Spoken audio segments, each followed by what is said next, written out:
नमस्कार दोस्तों, मैं सी दिवाकर जग्गा।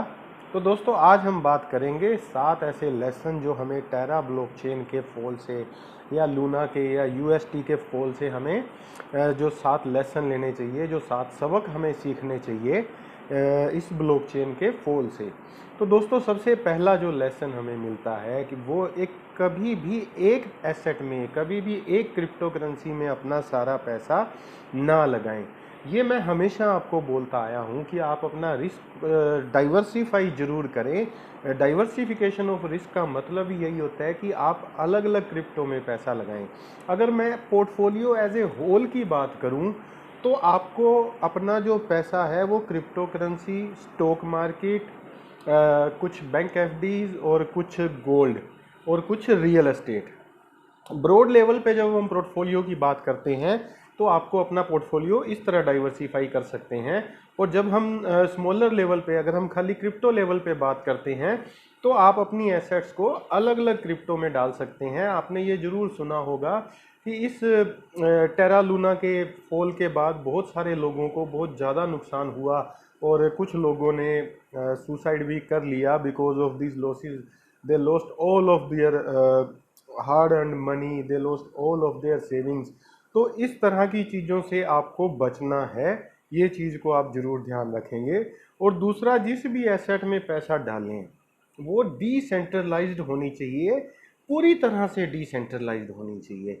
जैसे आज के टाइम में अगर आप मेजर डिसेंट्रलाइज्ड एसेट देखोगे तो बिटकॉइन और इथरम दो बड़ी एसेट ऐसी हैं जो फुली डिसेंट्रलाइज्ड हैं। और उसके बाद और जो बड़ी ब्लॉकचेन्स हैं वो भी अच्छी डिसेंट्रलाइज्ड है। इवन टेरा लूना भी ठीक ठाक डिसेंट्रलाइज्ड था। लेकिन यहाँ से हमें ये सबक जरूर मिलता है कि बहुत फुली जो डिसेंट्रलाइज्ड हो ऐसे प्रोजेक्ट में पैसा लगाना चाहिए।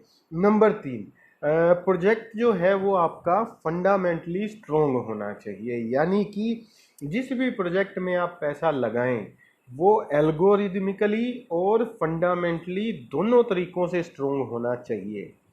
प्राइस को चेज ना करें, फंडामेंटल को चेज करें। क्योंकि अल्टीमेटली अगर प्रोजेक्ट के फंडामेंटल स्ट्रोंग होंगे तो उसका प्राइस रिकवर करेगा, चाहे उसको कितने भी झटके लग जाएं उस प्रोजेक्ट को दोस्तों।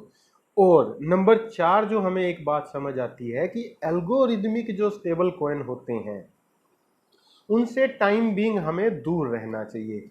जैसे कि टेरा लूना जो ब्लॉकचेन है उसकी हालत इतनी ख़राब ना होती अगर उसके साथ यूएसटी अटैच ना हुआ होता। बेसिकली इसका एक डोमिनो इफेक्ट हुआ। इधर आपका लूना का जो है भयंकर सेलिंग आता गया, उधर यूएसटी का जो डीपैगिंग है वो भी बढ़ता गया। तो जो इसका डबल इफेक्ट हुआ जिससे कि भयंकर वाला नुकसान लोगों को हुआ। और 5वें नंबर पे मैं एक चीज़ हमेशा आपको पहले भी बोलता आया हूँ कि डेवलपर्स का जो बैकग्राउंड है वो ज़रूर चेक करना चाहिए। टेरा लूना के केस में जो डू वॉन डेवलपर है, जो जो जो कि को फाउंडर थे इस ब्लॉकचेन के, तो कहीं ना कहीं ये न्यूज़ आ रही हैं कि इससे पहले भी इन्होंने एक सूडोनेम से एक और स्टेबल कॉइन बनाया था जिसका नाम बेस कैश था। वो भी 1 to 1 यूएसडी से पैग था और वो ऑलरेडी फेल फ्लैट हो चुका था, वो ऑलरेडी फॉल हो चुका था।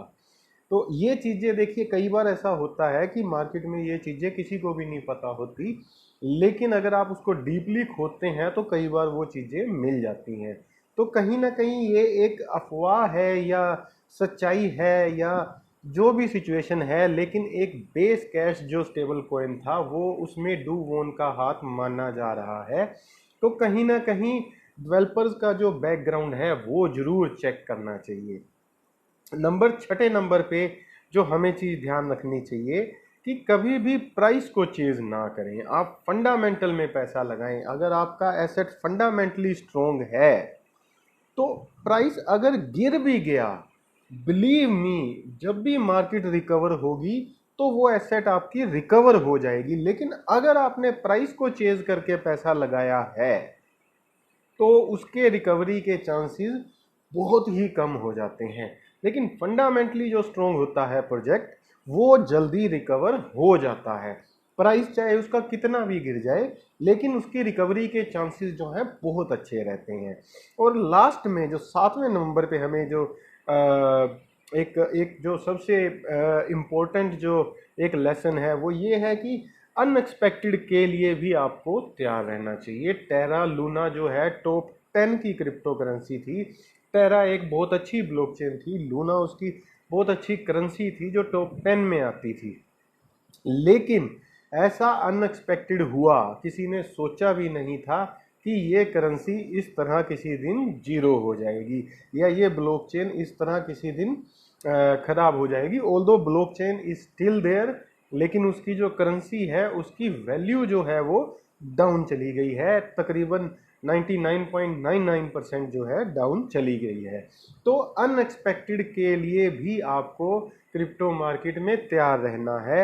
अगर आप फेंट हार्टेड हैं, अगर आप थोड़े से लॉस से परेशान हो जाते हैं या आप लॉस को झेल नहीं पाते हैं, तो मैं यहाँ आपको फिर सजेस्ट करूँगा कि आप क्रिप्टो मार्केट में दूरी बना के रखें क्रिप्टो मार्केट से, या इतना ही पैसा लगाएं जितना कि आप आराम से झेल पाएं।